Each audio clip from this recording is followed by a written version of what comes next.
ওপর অবস্থিত। শিল্পপতি বিড়লা পরিবার এই মন্দিরটি নির্মাণ করেছিলেন। শ্রীকৃষ্ণের জন্মাষ্টমী এই মন্দিরে মহাসমারোহে পালিত হয়। বন্ধুরা, এই বিড়লা মন্দির কিন্তু সব সময় খোলা থাকে না। সকাল 5টায় খোলে এবং খোলা থাকে বেলা 11:30 পর্যন্ত, এবং তারপর আবার বিকাল 4:30 খুলে খোলা থাকে রাত 9টা পর্যন্ত।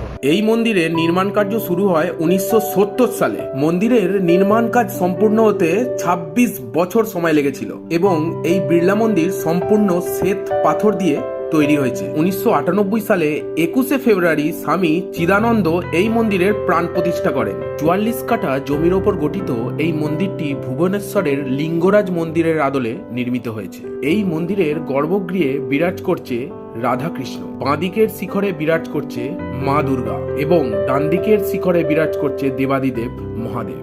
তো বন্ধুরা, বিড়লা মন্দিরের কাছে এসে একটা জিনিস জানতে পারলাম, এখানে কোনো রকম ফটোগ্রাফি বা ভিডিওগ্রাফি